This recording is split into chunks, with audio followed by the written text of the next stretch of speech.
Kapten dan kapal. Itulah ilustrasi dari pikiran sadar dan pikiran bawah sadar. Di episode kali ini, mari kita selami lika-liku pikiran bawah sadar dalam hipnosis.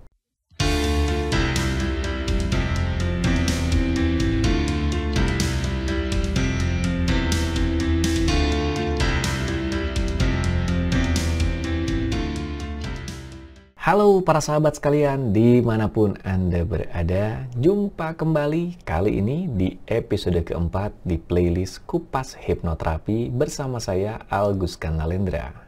Melanjutkan kembali bahasan di episode sebelumnya di playlist ini, di episode kali ini kita akan mulai menyelami lika-liku pikiran bawah sadar. Bagi Anda yang belum terlalu familiar, playlist Kupas Hipnoterapi ini menjadi playlist di mana saya meletakkan berbagai bahasan seputar pembelajaran hipnosis dan hipnoterapi secara teknis, mendetail, dan terstruktur yang diintisarikan dari pengalaman saya dalam belajar dan berpraktek hipnoterapi di kantor praktek saya di Bandung. Ada begitu banyak manfaat yang telah dibuktikan oleh hipnosis dan hipnoterapi dalam dunia kesehatan dan psikologi.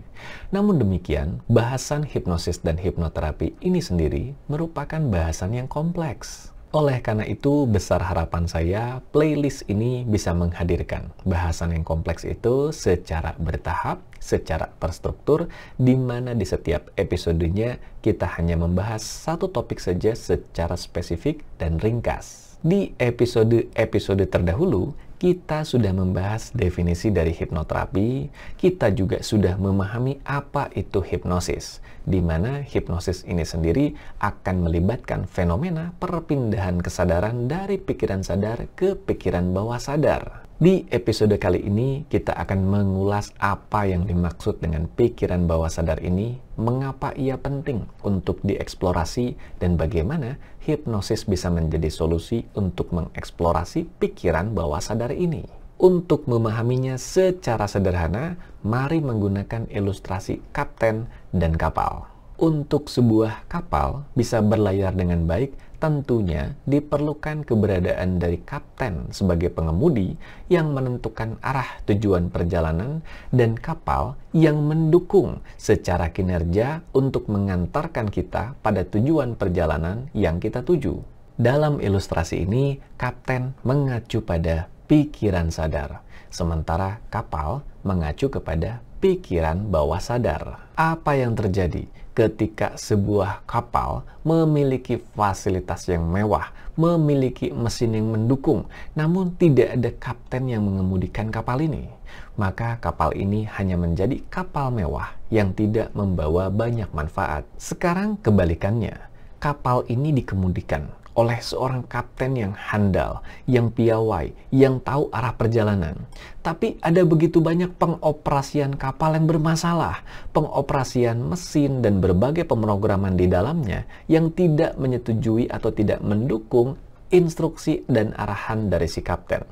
Apa yang akan terjadi pada kapal ini? Yes, sulit untuk membawa kapal ini bergerak maju menuju tujuan yang kita ingin capai. Bahkan, bukan tidak mungkin, lambat laun si kapten akan frustrasi dan muak sendiri terhadap situasi yang berlangsung. Sudah mendapatkan gambaran dari ilustrasi itu? Kali ini, mari kita mulai memahami detail lebih dalam dari ilustrasi ini. Kapten dalam ilustrasi tadi, sekali lagi, melambangkan pikiran sadar. Pikiran sadar sendiri secara sederhana melambangkan level kesadaran, di mana di level kesadaran ini kita berpikir, mengerahkan perhatian secara sadar. Ketika kita punya keinginan atau kepentingan di masa kini, di mana keinginan atau kepentingan ini kita tujukan atau niatkan secara sadar, maka saat itu kita sedang beroperasi di level kesadaran pikiran sadar. Dalam dunia hipnosis, kita mengenal fungsi dasar dari pikiran sadar adalah berpikir kritis, merenung, memikirkan, meniatkan berbagai hal yang memang kita lakukan secara sadar. Berikutnya, barulah kita membicarakan keberadaan dari kapal dalam ilustrasi tadi yang mengacu kepada pikiran bawah sadar. Serupa dengan konsep dari pikiran sadar sebagai level kesadaran, begitu juga pikiran bawah sadar secara sederhana dalam hipnosis kita artikan sebagai level kesadaran, namun yang beroperasi tanpa kita sadari. Sesuai dengan istilah yang digunakan untuk menamainya, bawah sadar, maka level kesadaran ini beroperasi di bawah gelombang kesadaran yang bisa kita jangkau secara sadar. Level kesadaran ini beroperasi tanpa kita sadari, mengoperasikan berbagai program kehidupan yang ada dalam diri kita. Kenapa disebut sebagai program kehidupan? Karena memang itulah yang tersimpan di dalam pikiran bawah sadar. Dalam perspektif hipnosis dan hipnoterapi, pikiran bawah sadar beroperasi di gelombang otak alfa dan theta. Jadi, sederhananya, pikiran sadar beroperasi di gelombang otak beta, dan pikiran bawah sadar beroperasi di gelombang otak alfa dan theta. Sebetulnya ada penjelasan yang lebih mendetail tentang hubungan dari gelombang otak dengan kondisi hipnosis ini.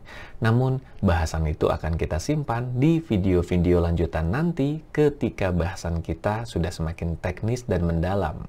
Untuk saat ini, karena playlist ini pun masih berisikan video-video pengantar, maka bahasan-bahasan yang ada kita sajikan dalam bentuk yang paling sederhana terlebih dahulu. Sehubungan dengan program kehidupan yang baru kita bicarakan tadi, dalam dunia hipnosis dan hipnoterapi, kita mengenal beberapa jenis program yang dioperasikan oleh pikiran bawah sadar ini. Yang pertama adalah program kehidupan yang terhubung dengan respon fisiologi diri kita atau tubuh fisik kita. Tanpa harus kita sadari, tanpa harus kita niatkan secara sadar, ada berbagai hal yang terjadi di dalam diri kita, baik itu aliran darah yang bergerak, organ yang bekerja, dan berbagai hal lain yang beroperasi secara fisik.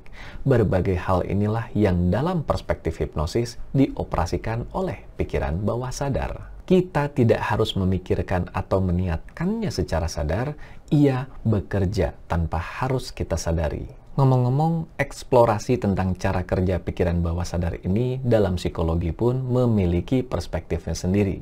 Namun demikian, yang kita bahas secara terfokus di video kali ini adalah cara kerja dari pikiran bawah sadar ini dari perspektif hipnosis. Jadi, mohon dipahami kalau nantinya ada beberapa hal yang mungkin terdengar berbeda atau punya pemahaman tersendiri. Karena apa yang dibahas di video ini lagi-lagi adalah mengikuti cara pandang yang dibahas dalam keilmuan hipnosis dan hipnoterapi. Melanjutkan pembahasan sebelumnya, di mana baru saja kita membahas salah satu fungsi dari pikiran bawah sadar, di mana ia mengoperasikan program kehidupan yang terhubung dengan sistem fisiologi kita. Berikutnya, program kehidupan yang tersimpan di pikiran bawah sadar adalah program kehidupan yang berhubungan dengan database mental, emosional, dan perilaku. Sederhananya, di dalam pikiran bawah sadar tersimpan program, di mana program itu menentukan atau mempengaruhi bagaimana kita merespon berbagai hal yang kita alami di luar diri kita. Lalu, bagaimana program mental, emosional, dan perilaku ini terprogram atau tercipta dalam diri kita? Jawabannya adalah dari referensi pengalaman kita. Bersama proses tumbuh kembang kita dari kecil, ada rangkaian pengalaman yang kita lalui. Di dalam rangkaian pengalaman itu, kita membuat berbagai kesimpulan atas berbagai hal yang kita alami. Kesimpulan itulah yang kemudian tersimpan sebagai program di dalam pikiran bawah sadar. Mari kita ambil contoh sederhananya. Misalnya saja ada dua anak yang tumbuh dengan pengalaman yang berbeda. Yang satu tumbuh dengan pengalaman di mana lingkungan di mana ia berada menyukai keberadaan anjing. Anjing di lingkungannya dia dianggap sebagai makhluk yang baik, bersahabat, bahkan menjadi sebuah hewan yang setia. Sehingga ada konotasi positif tentang keberadaan anjing dalam diri anak ini. Pengalaman ini kemudian membentuk referensi tentang anjing sebagai keberadaan yang positif.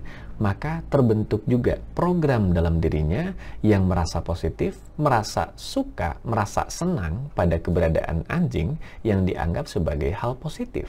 Katakanlah, anak yang kedua justru mendapatkan atau mengalami rangkaian pengalaman yang berbeda. Di lingkungan dia tumbuh, anjing dianggap sebagai hal yang negatif, galak, menyeramkan, membahayakan.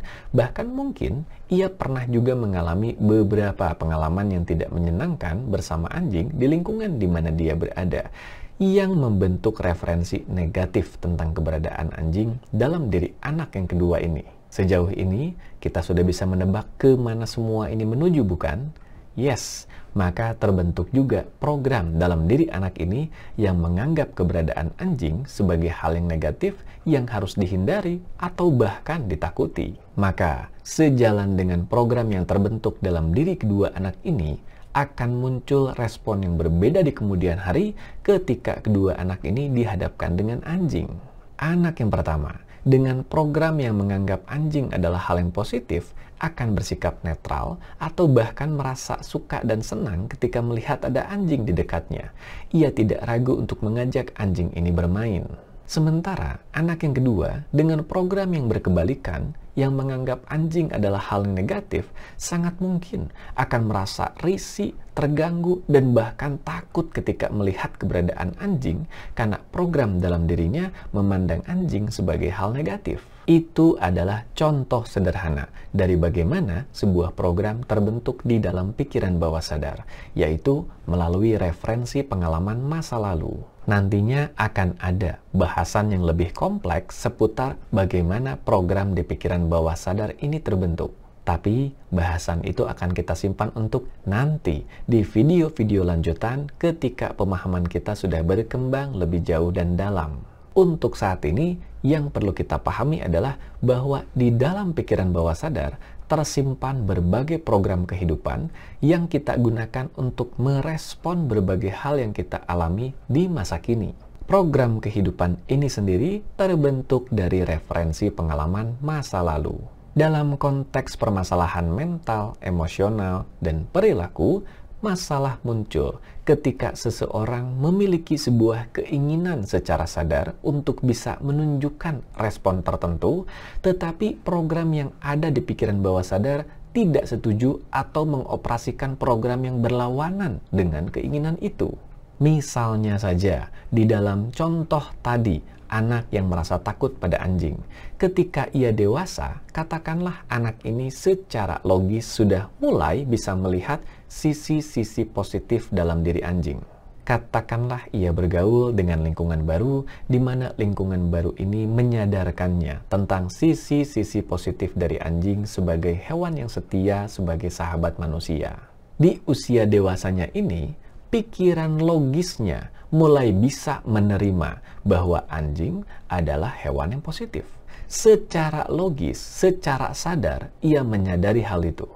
Namun demikian, ada program di pikiran bawah sadarnya yang belum terupdate atau belum terperbaharui, sehingga pikiran bawah sadar ini mengoperasikan program yang berkebalikan dengan pikiran sadar. Alhasil, muncullah perasaan berkonflik. Orang ini di masa dewasanya ingin bisa merasa biasa saja, netral-netral saja ketika melihat keberadaan anjing, tetapi program di pikiran bawah sadarnya terus mengoperasikan respon menghindari yang merasa takut pada keberadaan anjing. Ngomong-ngomong, penggunaan anjing dalam ilustrasi ini hanya salah satu contoh saja. Anda boleh mengganti sosok anjing dalam ilustrasi ini dengan hewan lain atau bahkan objek lain.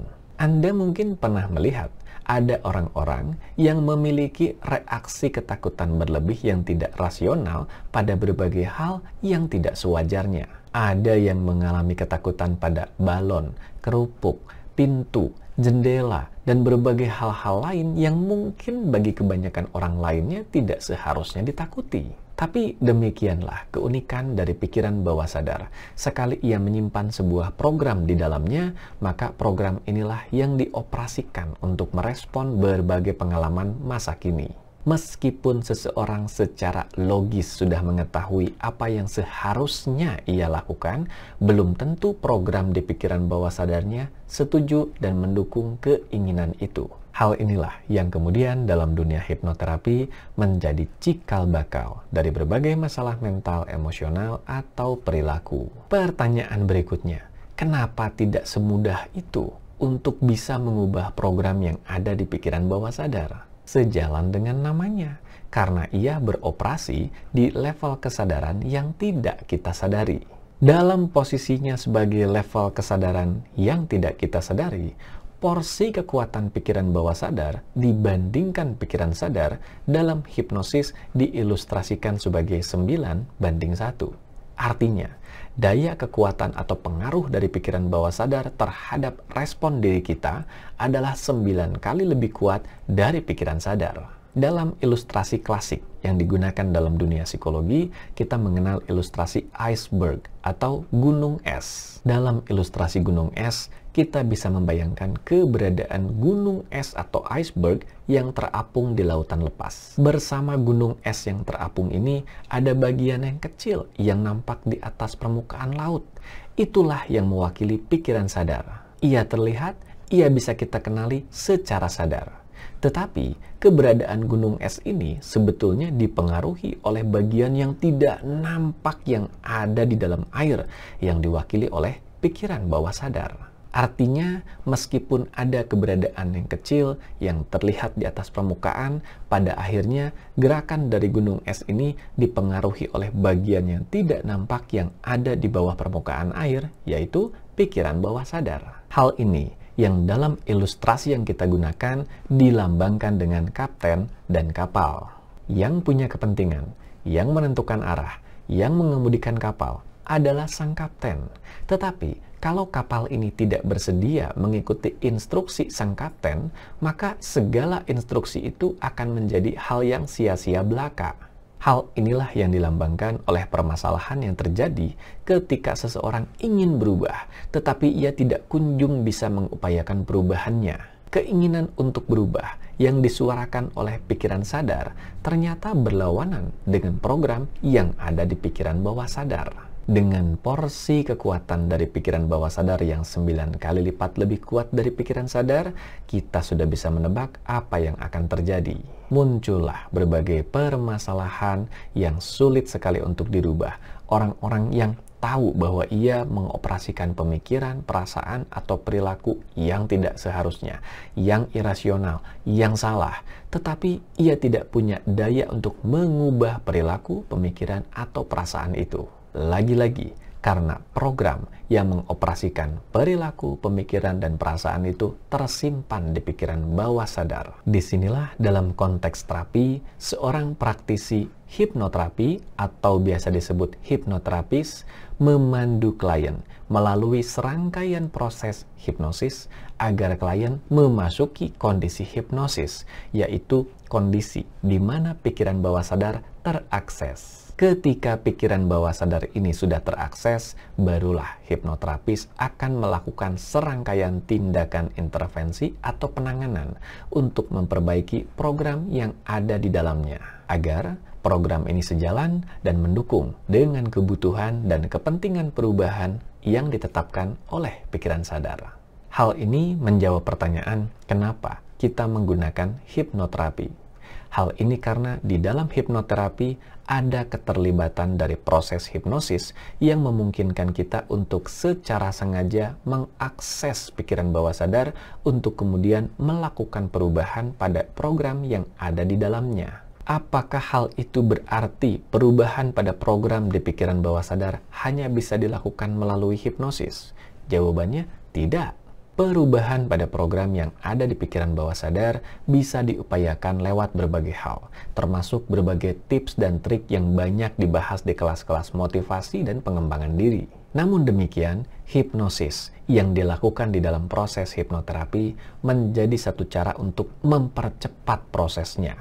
Hal ini karena dalam hipnosis kita langsung secara sengaja menunjukkan proses perubahan itu agar ia terjadi di pikiran bawah sadar dengan kita mengakses dulu keaktifan dari level pikiran bawah sadar itu. Maka demikianlah. Sampai episode kali ini, semoga semua pemahaman yang sudah kita dapatkan sejauh ini lebih terintegrasi menjadi satu kesatuan yang utuh. Izinkan saya merangkumnya ke dalam 3 poin penting. 1. Yang kita bahas di episode kedua, yaitu definisi hipnoterapi. sebagai proses terapi yang melibatkan hipnosis di dalamnya. 2. Pemahaman seputar hipnosis yang kita bahas di episode ketiga sebelumnya, yaitu sebuah proses keilmuan atau kondisi kesadaran di mana terjadi perpindahan dari pikiran sadar ke pikiran bawah sadar. 3. Yang baru saja kita bahas di episode kali ini, yaitu kenapa proses perubahan kita tujukan pada pikiran bawah sadar dan bagaimana hipnosis bisa membantu prosesnya, yaitu karena pikiran bawah sadar menyimpan berbagai program kehidupan yang kita gunakan untuk merespon berbagai hal di masa kini. Jika program kehidupan yang kita operasikan di pikiran bawah sadar adalah program yang mendukung segala kebutuhan dan kepentingan kita di masa kini, maka baik juga kualitas hidup kita. Tapi jika program kehidupan yang beroperasi di pikiran bawah sadar adalah program yang justru berkonflik, berlawanan, dan tidak menyetujui berbagai kebutuhan perubahan kita di masa kini, maka akan muncul banyak permasalahan. Disinilah hipnoterapi sebagai sebuah proses terapi yang melibatkan kondisi hipnosis untuk mengakses pikiran bawah sadar menjadi salah satu solusi untuk menciptakan perubahan pada program yang ada di pikiran bawah sadar agar ia mendukung kebutuhan dan kepentingan kita di masa kini. Kalau begitu, seperti apa alur dari pelaksanaan proses hipnoterapi? Hal ini akan kita ulas di video berikutnya. Jadi, pastikan Anda mengikuti perkembangan dari video yang ada di playlist Kupas Hipnoterapi ini.